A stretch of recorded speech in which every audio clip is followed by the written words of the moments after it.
Pandemi COVID-19 membuat dunia pendidikan harus mengubah cara belajar dari tatap muka menjadi sistem daring.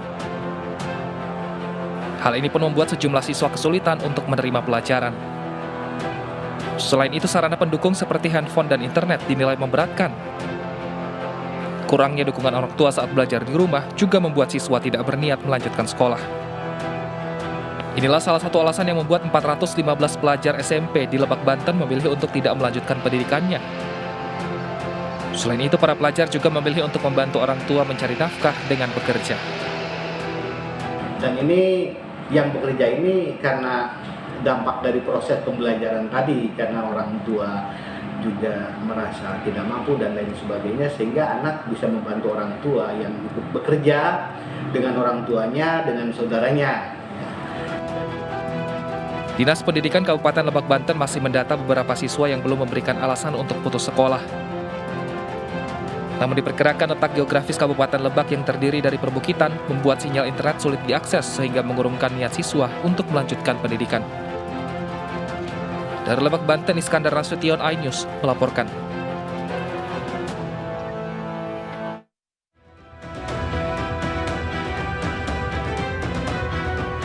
Dilema sekolah tatap muka, kita akan membahasnya dengan dua narasumber kita pada malam ini. Ada Ibu Retno Listiarti, Komisioner KPAI Bidang Pendidikan, dan juga Pak Windu Purnomo, Epidemiolog Universitas Airlangga.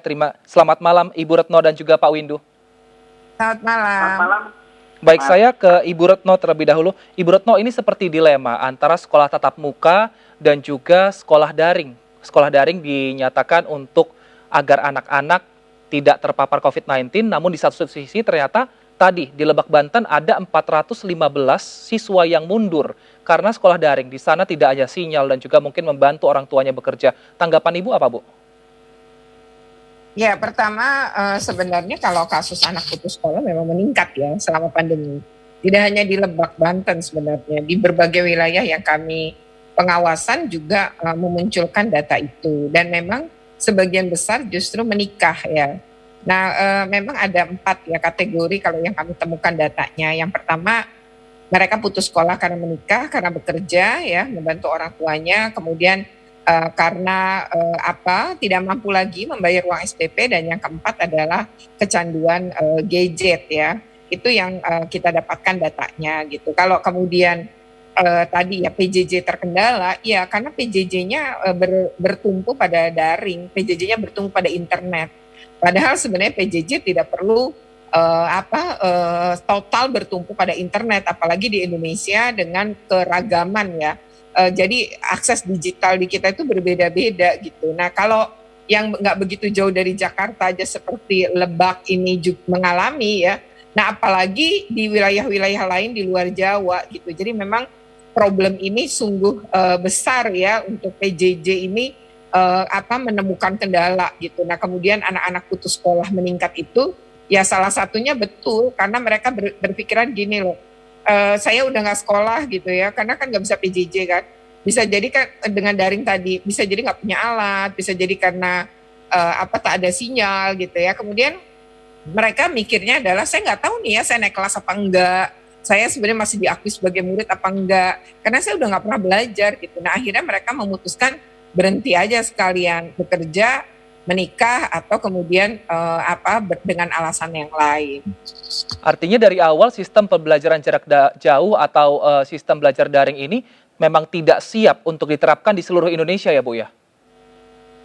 Iya, karena sebenarnya akses, kalau dibilang disparitas lah ya, kesenjangan. Sesungguhnya kesenjangan digital di Indonesia itu sudah terjadi bahkan sebelum pandemi gitu. Ini kan di masa pandemi ini hanya menguatkan dan meyakinkan semua orang bahwa yang terjadi sebelum pandemi itu betul nyata gitu. Jadi belum pandemi sebenarnya kita juga udah nggak siap gitu. Kita itu secara disparitas itu langit dan bumi sebenarnya, antara kota dengan desa, antara Jawa dengan luar Jawa gitu. Jadi pada PJJ ini anak-anak dari keluarga tidak mampu atau kelompok miskin ini semakin tidak terlayani.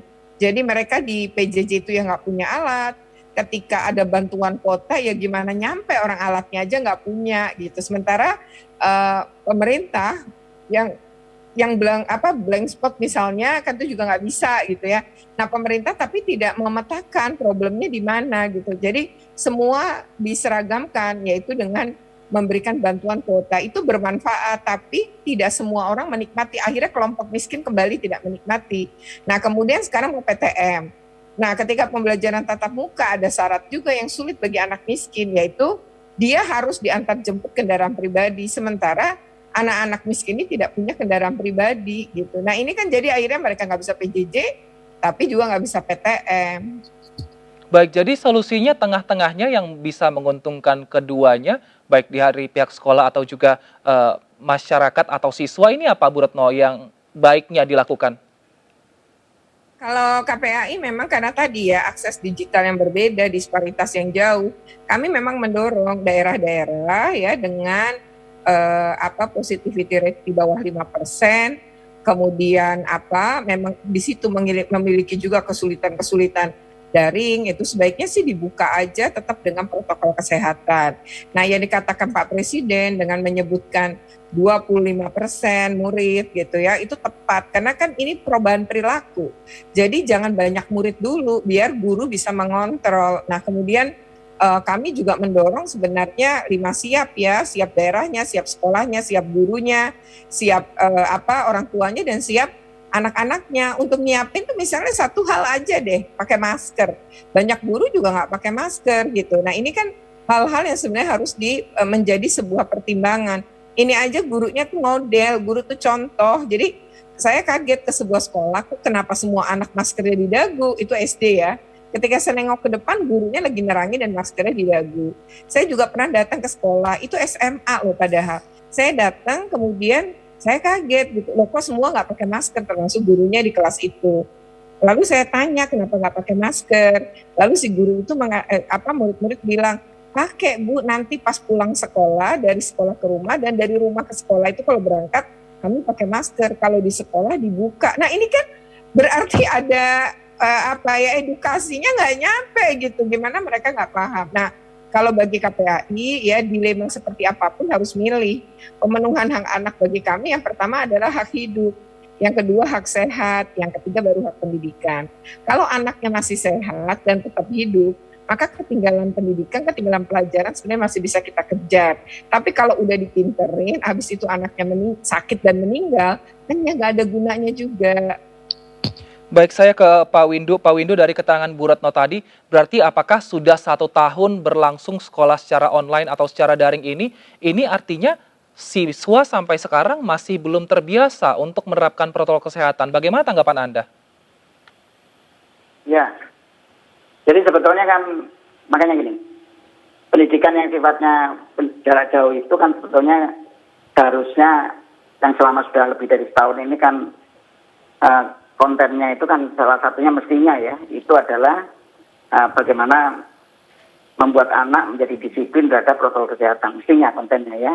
Ini kan kenyataan ya, ternyata anak-anak selama ini juga kurang mendapatkan pendidikan yang untuk hidup bersih dan sehat itu, termasuk salah satunya mempunyai kedisiplinan dalam protokol kesehatan 100%. Nah, jadi ini persoalan bahwa orang tua di rumah itu juga kurang mendapatkan, ini masalah masalah nasional sebetulnya, karena sekarang memang banyak orang tua sendiri yang memang update terhadap proses anak ya, dan itu ditiru oleh anak-anak mereka.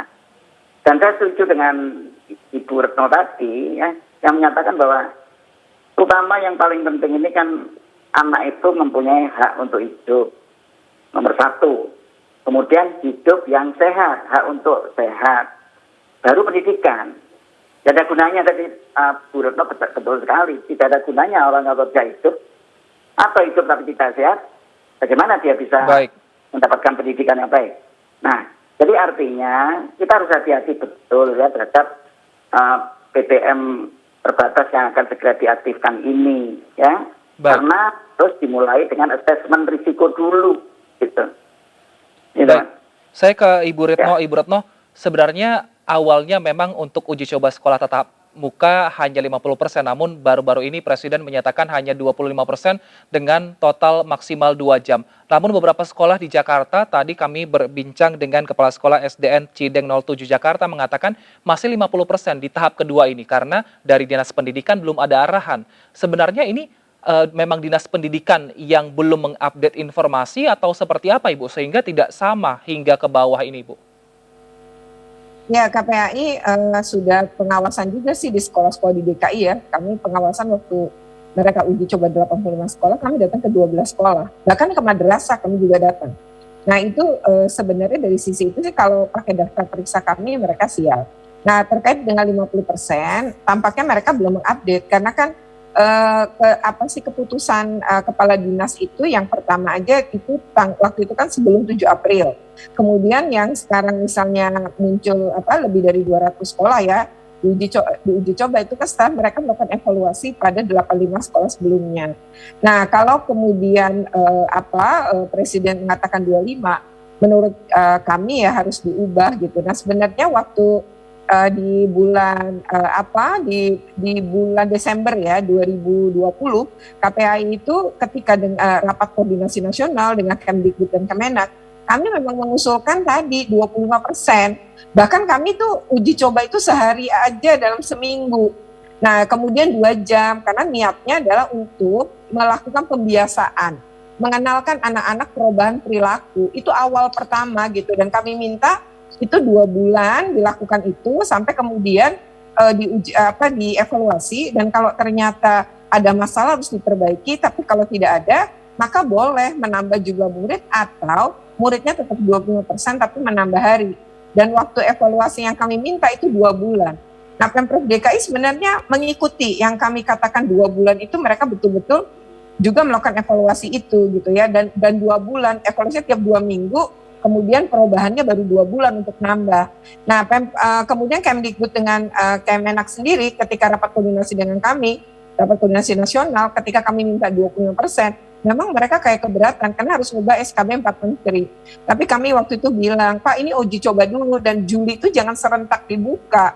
Tapi Juli itu kalau sekarang disiapkan dulu, Juli itu adalah sebenarnya pada masa di mana memperkenalkan dulu gitu padahal jadi uji coba sifatnya bukan serentak dan ini yang nampaknya yang diambil kemudian memang 25%-nya sehingga ketika kan Presiden juga menyebutnya maksimal 2 hari ya dalam seminggu gitu. Nah kalau kami memang dari awal nyaranin jangan lebih dari 1 hari dalam 1 minggu jadi 4 harinya tetap PJJ. Nah antara PJJ dan PTM ini gurunya harus dilatih memang antara menyiapkan PTM seperti apa, kemudian pelayanan PJJ karena banyak guru akhirnya menerapkan 2 itu. Jadi hari itu dia ngajar PTM, tapi hari itu juga dia harus melayani PJJ. Nah ini kelelahan, ini juga harus dievaluasi menurut kami. Baik, selain itu katanya sekolah juga harus menerapkan 5 siap ketika nanti sekolah tatap muka. 5 siap ini maksud dari KPAI apa Ibu Retno? Sebenarnya daerah yang harus menyiapkan, karena kan pemerintah itu 5 siap itu kan pemerintah daerah diberikan kewenangan dalam SKB 4 Menteri untuk buka sekolah. Nah karena daerah maka kami ini kan 5 siap. Yang pertama siap daerahnya, kami berharap daerah memberi dukungan infrastruktur kepada sekolah. Kedua adalah jujur sama data COVID, jujur sama positivity rate. Jadi betul-betul ada testing, ada tracing, sehingga betul-betul datanya 5% ke bawah gitu positivity rate-nya. Yang kedua adalah kami meminta gitu ya supaya kepala daerah ini betul-betul melakukan koordinasi bersama karena membuka sekolah di masa pandemi bukan urusan dinas pendidikan aja, tapi urusan dinas kesehatan juga, urusan gugus tugas COVID daerah juga. Dan bahkan urusan dinas perhubungan karena anak-anak yang nggak punya kendaraan pribadi mestinya diberi dukungan oleh Pemda juga agar tetap bisa andaikan PTM dia juga aman tidak berada dalam kendaraan umum. Nah hal-hal ini sebenarnya yang kami minta disiapkan, daerahnya siap, lalu sekolahnya siap dengan infrastruktur, ngedidik guru, sosialisasi. Nah si guru ini juga harus siap karena dia akan jadi model buat anak-anaknya. Coba latihan menerangkan di kelas tanpa membuka masker, itu perlu latihan. Sementara orang tua ngelatih anaknya pakai masker, nyiapin bekal dan lain-lain. Jadi pakai masker itu anak-anak ini harus dilatih 15 menit hari ini, besok tambah, pokoknya 3 jam deh maskernya nggak dilepas gitu. Nah yang terakhir anaknya siap. Nah kami bilang kalau salah satu nggak siap, nggak boleh dibuka harusnya, karena pasti ada celah itu, masuknya klaster baru gitu. Baik, baik, terima kasih Ibu Retno Listiarti, Komisioner KPAI di bidang pendidikan telah bergabung bersama kami di Indonesia Bicara. Dan pemirsa, usai jeda kita masih akan melanjutkan perbincangan dengan Pak Windu Purnomo, epidemiolog Universitas Airlangga. Tetap bersama kami di Indonesia Bicara.